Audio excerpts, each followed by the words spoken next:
Michael Jeffrey Jordan was majority owner of the Charlotte Hornets from 2010 to 2023. It's no question that as an entrepreneur, he did a great job increasing the value of his shares from $275 million to $3 billion with a B dollars. But off the court success is not the same as on the court success, so what exactly happened to every first round draft pick under his belt? And yes, he wasn't the GM, but he was the guy who hired the GM. And he did have heavy influence over the basketball operations of this team. Jordan first bought minority shares of this franchise around 2006, but I only want to focus on his time as majority owner because he still owns a minority stake in this team. So Adam Morrison, you're off the hook. MJ became majority owner on February 27th, 2010, and it was announced that he was selling his stake on June 16th, 2023. Meaning his first NBA draft would have been the 2010 NBA draft, which took place on June 24th, 2010, but his team traded away what would have been the 16th pick of the 2010 draft. They did not draft anyone in that draft class. Jordan's first ever draft pick as owner of the team was Kemba Walker, who went 9th overall in the 2011 NBA draft. But technically, the first ever MJ draft pick was Bismack Biyombo, who was drafted by the Kings, then traded to the Bobcats at 7th overall. The Bobcats also took Tobias Harris 19th overall, and then traded him for Corey Maggette. Corey in his prime was a great player who put up 22 points per game in his best scoring season with the Clippers. The Corey Maggette the Bobcats got was not prime Corey Maggette, FYI. And with that in mind, Tobias Harris at 19th overall was a steal and the Bobcats didn't even know it. But he probably doesn't count for this video since he was traded and never wore a Bobcats jersey. Let's stick with Kemba and Biyombo for now. Bismack Biyombo spent his first 4 seasons with the Bobcats/Hornets. He was supposed to be the next Ben Wallace/NBA anomaly type, as Bismack is a 6'8" center, which is way undersized for that position in the early 2010s, but he made up for it for having a 7'7" wingspan.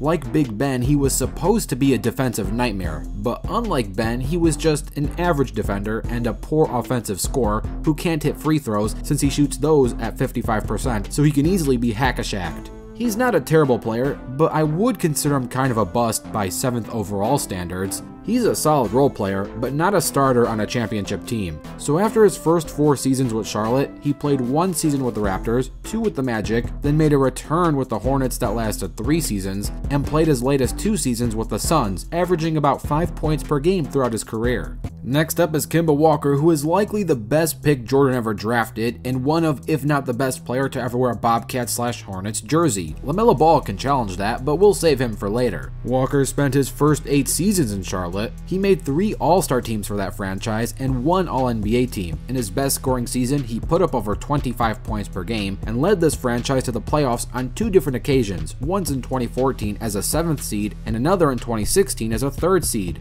In both series, they faced the Miami Heat, getting swept by them in 2014 and losing to them in a tough 7 games in 2016. Keep in mind, LeBron was not on the 2016 Heat roster, he was back in Cleveland by then. After 8 seasons in Charlotte, the Hornets acquired Terry Rozier from the Boston Celtics in a sign-and trade deal for Kemba Walker. Kemba went on to spend 2 seasons in Boston, making 1 All-Star team there, spent 1 season in New York, but had injury issues, only playing 37 games, and last played for the Mavericks, only playing 9 games, averaging 8 points per game in the 2022-2023 season. So it seems like he is at the bitter end of his career, but never say never, and his run was a pretty underrated run. He was a pretty good All-Star during his prime. Stephen A., what should MJ do with this number 2 overall pick? This kid, Bradley Beal, out of Florida. I really like this kid. I saw this kid during the NCAA tournament when they beat Marquette. He had like 8 or 10 shots or whatever it was from the field. This kid can play. The guy I would sit still and take is Michael Kidd Gilchrist because of all the rest. In the 2012 NBA draft, Charlotte took Michael Kidd Gilchrist, the same MKG who lost to MJ in a one-on-one when Michael Kidd lost to Michael Jeffrey during practice. Keep in mind, this was a way out of retirement old Michael Jordan still schooling him. He spent most of said career in Charlotte, his first 8 seasons, then played his final season in Dallas, just 13 games, averaging less than 1 point per game in that final season. In a vacuum, I wouldn't say he's a bad player, just an average wing player who can get you close to 10 points a night. But for 2nd overall pick standards, he is a bust by that definition for sure, especially since Bradley Beal, Damian Lillard, Andre Drummond, and Draymond Green were still up for selection on the draft board.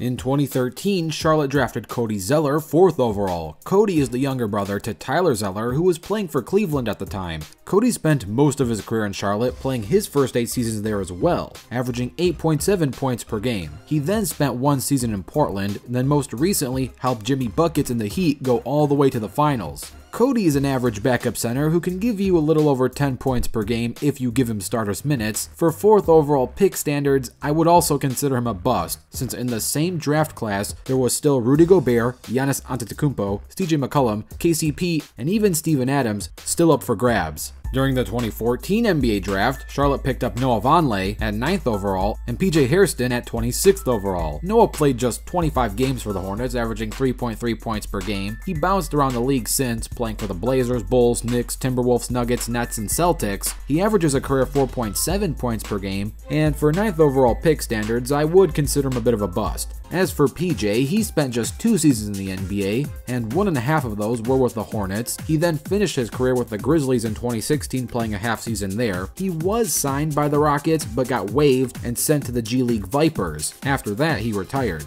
He was drafted pretty deep in the 1st round, so I wouldn't say he's a complete bust, but his career was a bit too short, and Nikola Jokic was still on the draft table, so in that perspective, he was a bit of a bust. In the 2015 draft, the Hornets landed with Frank Kaminsky 9th overall, who spent 4 seasons with Charlotte, then bounced around with the Suns for 3 seasons, played 26 games with the Hawks, and then 10 games with the Rockets. Frank started his career as a solid backup center who can give you 11 points per game, but over time he fell out of rotation and played less and less minutes, less and less games. He's a career 8 point per game type player. As 9th overall, I would also consider him a bit of a bust. In 2016, the Hornets picked up no one, so in 2017, they landed on Malik Monk at 11th overall. Monk spent his first 4 seasons with the Hornets, and for a backup shooting guard, he's a solid player who can give you roughly 10 points per game. He then went on to play for the Lakers, and currently plays for the Kings. He's a great role player, and I would not consider him a bust at all. He's pretty solid and currently averages 13 points per game. As to why he no longer plays for the Hornets, I think by the time that 2021 offseason rolled around, they were concerned about his health and did not want to pay him $7 million. In 2018, the Clippers grabbed Miles Bridges at 12th overall, and he was traded to the Hornets for Shai Gilgeous-Alexander, which the Hornets grabbed Shai at 11th overall. Miles had potential to be a great player, but they gave up an even better one in SGA. Man, they could have had a serious all-NBA level talent. And Miles himself is dealing with a lot of off-the-court issues and suspension issues, as he did plead no contest to felony domestic violence, so his future in the NBA is unclear. If he can truly seek redemption, both redemption on and off the court, he does have the talent to make noise in the NBA, but only time will tell. During the 2019 draft, the Hornets picked PJ Washington at 12th overall. PJ still plays for the Hornets and just completed his 4th season. He's the starting power forward who can also play center, and just came off of a 15.7 point per game season. He's got a solid future if he keeps his game up. In the 2020 draft, many of you know that the Hornets selected LaMelo Ball 3rd overall. He just completed his 3rd season and is already an NBA All-Star talent who can easily give you over 23 points per game. He won Rookie of the Year and is the clear franchise player for this team heading forward.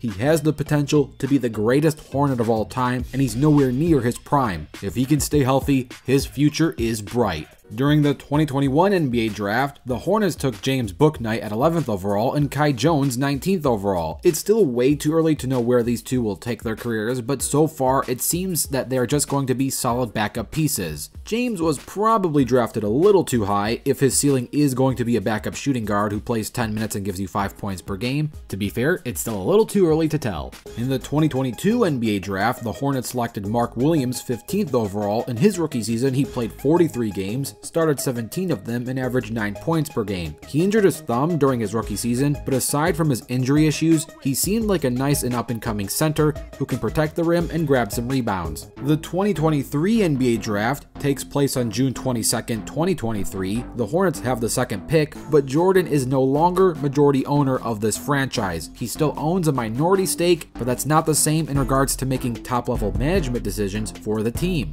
So what do you think of these picks? There was 14 of them, but only 2 so far made All-Star teams. That's a 14% success rate. Let me know what you think about them in the comments below. Don't forget to dunk on that like button and subscribe with notifications turned on. I'm Rebound Rewind, and I'll fast forward to you later.